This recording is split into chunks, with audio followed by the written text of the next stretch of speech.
Friends welcome to career edge YouTube channel. अज आप start करन जा रहे हैं ईटीटी का न्यू बैच। साइंस का टॉपिक स्टार्ट करन जा रहे हैं human eye and colour world. Now the first question is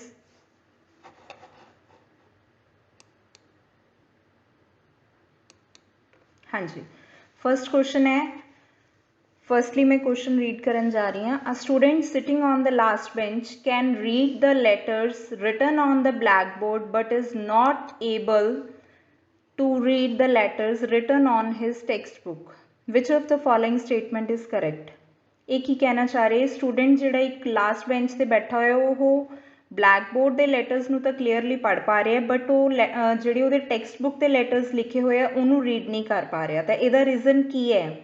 जो ये अपने को ऑप्शनस दित्तियां होई उन्हां दे विचों किहड़ी ऑप्शन आपां करैक्ट मान सकते हैं? फर्स्ट ऑप्शन है near point of his eye has receded away, कि वह नीयर पॉइंट है जी वो आई का वो दूर जा चुका है। सेकेंड ऑप्शन है near point of his eyes has come closer to him, near point नेड़े आ चुका है। Far point of his eyes has come closer to him, far point नेड़े आ चुका है। या लास्ट ऑप्शन है far point of his eyes has receded away. इसका आंसर बनेगा A option, near point of his eye has receded away. इसका answer A क्यों बनेगा? बिकॉज इस दे विच अगर कोई परसन दूर की चीज़ नूं क्लीयरली पढ़ पा रहा बट नेड़े वाली चीज़ नूं वो क्लीयरली नहीं पढ़ पा रहा तो उहदे विच किहड़ा डिफेक्ट है? हाइपरमैट्रोपिया। हाइपरमैट्रोपिया की हुंदा है? That is called far sightedness. Means कि वो दूर वाली चीज़ों को क्लीयरली देख पाएगा बट नीयर बाय ऑब्जेक्ट्स को क्लीयरली नहीं देख पाएगा। एक्चुअल च अपने को मेनली दो डिफेक्ट्स होंगे ने, मायोपिया एंड हाइपर मायोपिया। तो ये फर्स्ट वाला डिफेक्ट लग रहा हाइपर मायोपिया बट उहदे विच की है हाइपर मायोपिया दे विच उहदा जिहड़ा नीयर पॉइंट है वो दूर जा चुका है।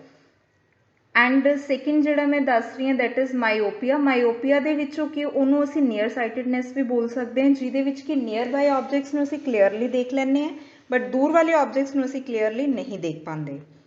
तो इहदे विच अपने कोल ऑप्शन आएगा ए ऑप्शन। नाउ आपां सैकेंड क्वेश्चन ते चलते हैं।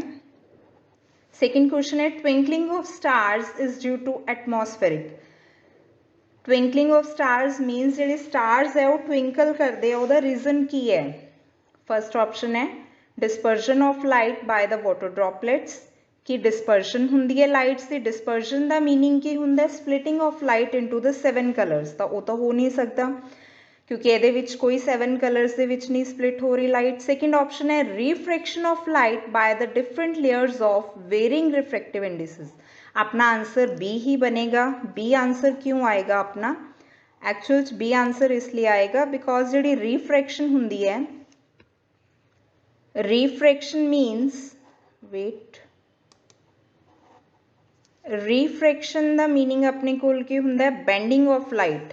बेंडिंग ऑफ लाइट मीनस कि ट्विंकलिंग की गल असीं कर रहे थे। ट्विंकलिंग का मीनिंग ये है कि स्टार्स ट्विंकल क्यों करते हैं। इसका रीजन हुंदा रिफ्रैक्शन ऑफ लाइट, क्योंकि जी स्टार्स तो लाइट अपने तक आ रही है वो बहुत सारिया लेयर्स नूं क्रॉस करके आ रही है।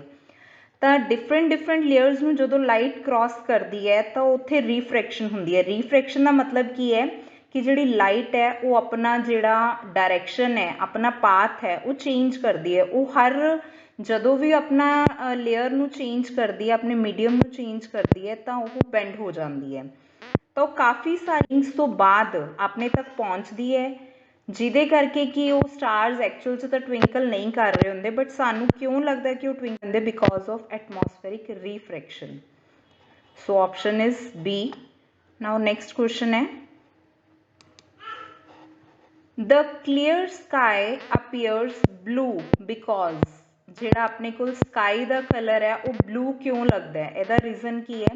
एक्चुअल कलर वाले क्वेश्चन होंगे है कि स्काई का कलर ब्लू क्यों होंदा है और जिहड़ा सन का कलर रेड क्यों होंदा है at the sunset and sunrise time, या फिर वाटर ड्रॉपलेट्स का कलर ब्लू क्यों होंदा है। इन्हां सब का रीजन जिहड़ा हैगा that is the scattering of light.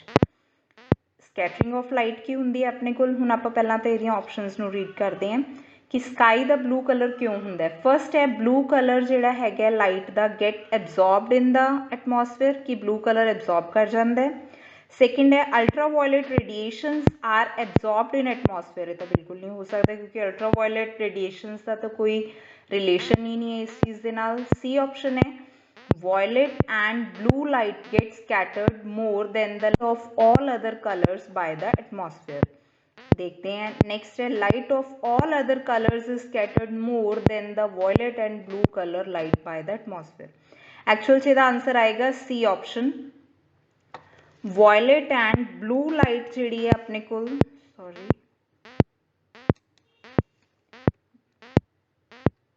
Violet and blue light get scattered because actual की होंगे अपने को कलर का जोड़ा कॉन्सैप्ट है that is related to scattering.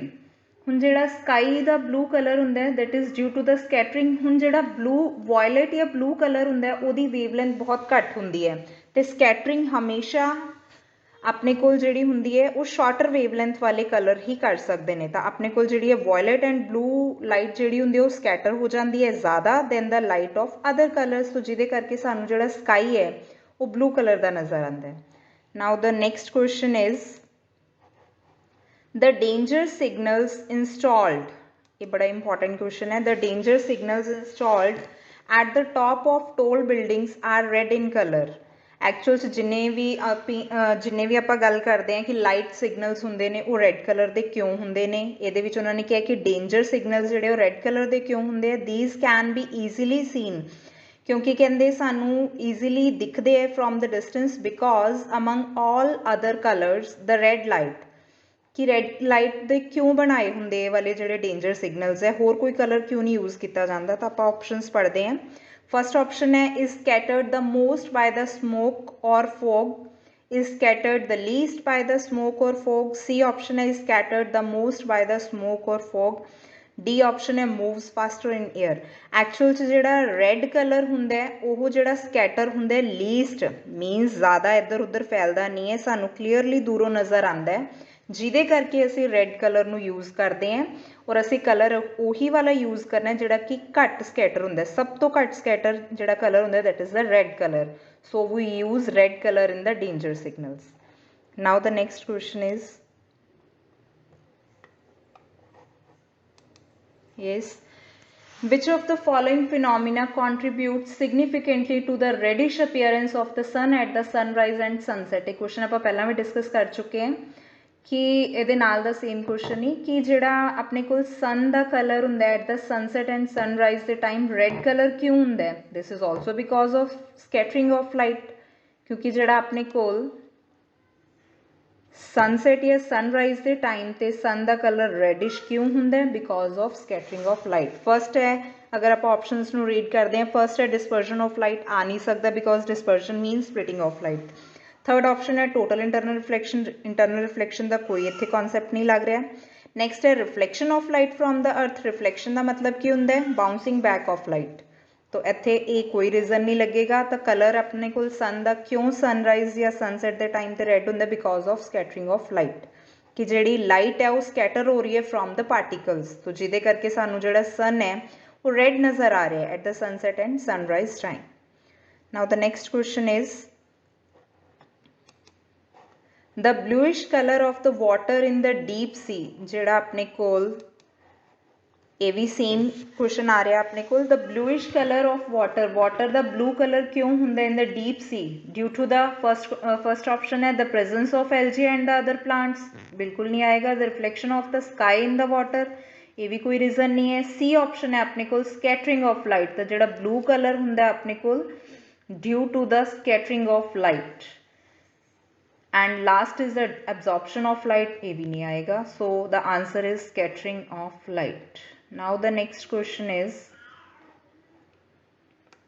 yes, when the light rays enter the eye most of the refraction occurs at, actually जी अपने कोल आई दी picture बना रखी है आपां कि आई दे विच किस तरीके दे नाल लाइट एंटर करती है और किस तरीके दे नाल इमेज बनती है। एंड आई दे मैं सारे जिन्ने भी अपने कोल पार्ट्स ने मेन उन्होंने मैं शो कर रखे इस इमेज दे विच। नाउ द क्वेश्चन अपने को की सीगा when the light rays enter the eye, कि जदों लाइट रे एंटर करती है आई दे विच तो रिफ्रैक्शन किहड़े पार्ट दे विच अकर करती है। फर्स्ट है first option is crystalline lens ते हुंदी है। सेकंड है अपने कोल आउटर सरफेस ऑफ कॉर्निया ते हुंदी है। सी ऑप्शन है इरिस एंड डी ऑप्शन है प्यूपिल। नाउ अपने कोल जिहड़ी रिफ्रैक्शन है वो अकर करदी है आउटर सरफेस ऑफ कॉर्निया दे उपर। B option, answer is B option कि जिहड़ी रे है वो एंटर करदी है आई दे विच एंड रिफ्रैक्शन कित्थे अकर करदी है कॉर्निया ते। एक्चुअल च साडे कोल जिहड़ी आ इरिस है, इरिस दा काम की हुंदा है एंड प्यूपिल दा की हुंदा है, इनदे की फंक्शनस ने आपां ये भी डिस्कस करांगे फर्दर। बट फर्स्टली अपने कोल मेन इत्थे जिहड़ा इहदा फंक्शन है कि जिहड़ी रिफ्रैक्शन है वो किहड़े पार्ट ते अकर करदी है कॉर्निया ते, outer surface of cornea, and cornea आपां शो कर रखे हैं, this is cornea. Now the next question is yes, the focal length of eye lens increases when the eye muscles की focal length कहंदे जदों अपने कोल increase कर जांदी है ਤਾਂ आई मसल्स ते की इफेक्ट पै रहा है। फर्स्ट ऑप्शन है रिलैक्स हो जांदियां ने एंड लेंस थिनर हो जाता है। सेकंड ऑप्शन है कॉन्ट्रैक्ट हो जांदियां ने आई मसल्स या लेंस जिहड़ा थिकर हो जाता है। सी ऑप्शन है आई मसल्स रिलैक्स हो जांदियां ने and lens becomes thicker. D option है contract and lens becomes thinner. Then जदों भी साडे कोल focal length of eye lens जिहड़ी है वो इनक्रीज करती है जदों भी फोकल लेंथ, तो उदों आई मसल्स की हो जांदियां ने रिलैक्स हो जांदियां ने एंड लेंस की हो जाता है थिनर हो जाता है। एंड अगर इस तो ऑपोजिट क्वेश्चन आ जाता है कि फोकल लेंथ डिक्रीज करती है तो आई मसल्स की हो जाएगियां साडे कोल, उदों जिहड़ा लेंस है वो की हो जाएगा थिकर हो जाएगा। Okay done. Now the next question is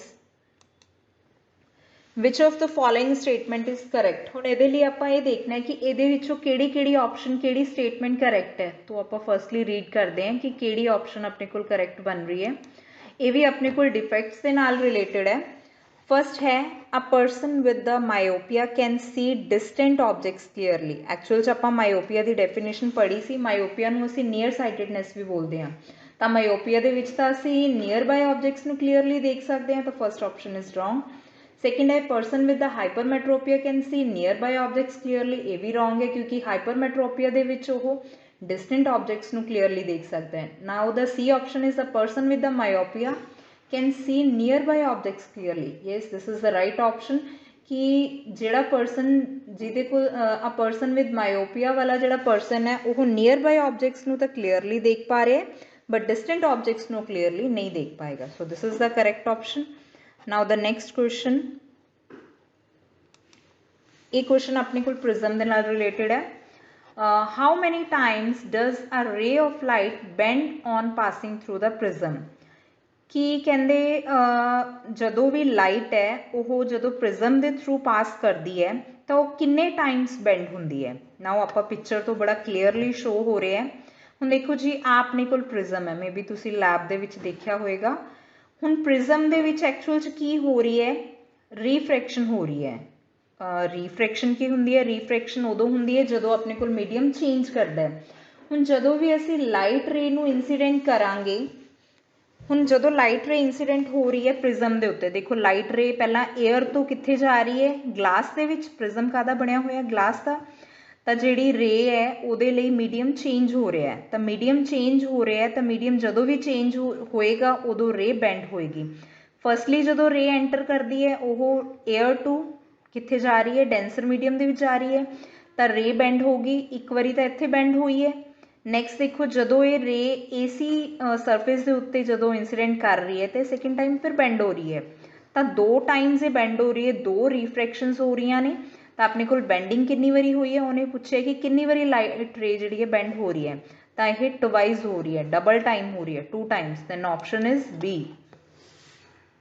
answer is B 2। अगर तो रिफ्रैक्शन का क्वेश्चन आ जाता है तो तुम बोलोगे 2 रिफ्रैक्शनस हो रही ने। अगर तुहाडे कोल बेंडिंग का क्वेश्चन आ जाता है तो 2 बार बेंड हो रही है रे। Okay, now the next question is yes, हाँ जी, फिर अपने को ह्यूमन आई का क्वेश्चन आ रहा है। The human I forms the image of the object at its. ये बड़ा इंपॉर्टेंट क्वेश्चन है कि ह्यूमन आई की जी इमेज है वो कित्थे बनती है, that is formed at retina. B option. ਜਿਹੜੀ ਵੀ ਸਾਡੇ ਕੋਲ ਇਮੇਜ है वो कित्थे बनती है रेटिना के उपर ओके जी answer is D option next question is next फिर प्रिज्म के नाल रिलेटेड क्वेश्चन है ग्लास प्रिज्म हैज़ हुण ग्लास प्रिज्म की एक्चुअल च इहदे लई तुहानूं स्ट्रक्चर पता होनी चाहिए कि किदां दी स्ट्रक्चर हुंदी किदां दी इहदी इमेज हुंदी है तो फर्स्ट ऑप्शन है ग्लास प्रिज्म के 6 रैक्टेंगुलर फेसिस हुंदे ने 4 रैक्टेंगुलर सर्फेसिस होंगे ने या 2 रैक्टेंगुलर सर्फेसिस होंगे ने 2 ट्रायंगुलर सर्फेसिस होंगे ने एंड 3 रैक्टेंगुलर बेसिस होंगे हैं last option is none of this now मैं यदि डायग्राम दे रखी है यदि इमेज दे रखी है इतों आप देख सकते हैं क्लीयरली कि ग्लास प्रिज्म के देखो जी दो तो अपने को ट्रायंगुलर फेसिस लग रहे हैं first one is this second one is this 2 triangular surfaces and 3 इधर rectangular bases बन रहे हैं first rectangular base is this second is this and third is this तो अपने को ऑप्शन केड़ी बनेगी सी ऑप्शन आएगी कि ग्लास प्रिज्म दे जेडे 2 ट्रायंगुलर सर्फेसिस हुंदे ने and 2 triangular surfaces and 3 rectangular bases okay now the next question is in passing through the glass prism हुण फिर प्रिज्म का क्वेश्चन है कि कहते in passing through the glass prism a ray of light undergoes how many refractions आप पहला discuss कर चुके हैं लास्ट के कि कितनियां रिफ्रैक्शंस हो रही ने 2 रिफ्रैक्शंस हो रही ने first one is at this जदों वो एयर टू प्रिज्म विच आंदा है नैक्सट जो प्रिज्म तो बाहर आती है रे तो उन्होंने 2 रिफ्रैक्शंस जिहड़ियां फेस करनियां पै रही ने then option is 2 option B answer is 2 yes now the next question is हाँ जी the stars appear to twinkle because of हाँ जी ये आप पहला भी इहदे बारे डिस्कस किया है कि स्टार्स जिहड़े ने ट्विंकल क्यों करते हैं because of movement of air no second option is atmospheric refraction yes refraction के करके ट्विंकल करते हैं refraction means bending of light ray of light bend कर दी है जिदे करके सानू लगता है कि वो ट्विंकल कर रहे हैं बट एक्चुअल जो ट्विंकल नहीं कर रहे होंगे तो यदा रीजन की है अपने को atmospheric refraction this is very important question paper च आ सकता है stars appear to twinkle because of atmospheric refraction now the next question is and last question the order of wavelength of 7 colours in atmosphere actual च असी dispersion की diagram दे रखी है कि जी वेवलेंथ का ऑर्डर की होंगे है जदों भी अपने को वाइट लाइट प्रिज्म के विचों पास करती है तो 7 कलर्स के की हो जाती है स्प्लिट हो जाती है एंड यदा पैटर्न की रहिंदा है आ वाला पैटर्न रहिंदा है इहनूं तुसीं याद भी कर सकते हो विबग्योर तुसीं इहनूं विबग्योर तो याद कर सकते हो कि साडे कोल जिहड़ा पैटर्न है वो इदां दा रहिंदा है जदों भी वाइट लाइट है जदों स्प्लिट हो जाती है 7 कलर्स के विच तो यदि वेवलेंथ का ऑर्डर की होंगे है वेवलेंथ एक्चुअल च जदों भी असी डाउन आने हैं तो डिक्रीज करता है और अगर तुसी देखोगे तो जी वेवलेंथ है सब तो ज़्यादा जी होंगी है वो रेड कलर की होंगी है एंड सब तो घट होंगी है वायलेट कलर की एंड इनू तुसी याद भी कर सकते हो विबग्योर तो तुसी फर्स्ट ऑप्शन ही बन रही है कि यदा ऑर्डर ऑफ वेवलेंथ की बन रहा है सब तो लीस्ट है violet the then indigo, then blue color, then green color, then yellow, then orange, then red. So the option is A. So thank you so much. Thank you so much. अगर तुसी test series के लिए contact करना चाह रहे हो तो नीचे नंबर दे रखे है तो तुसी ये कर सकते हो ओके जी थैंक यू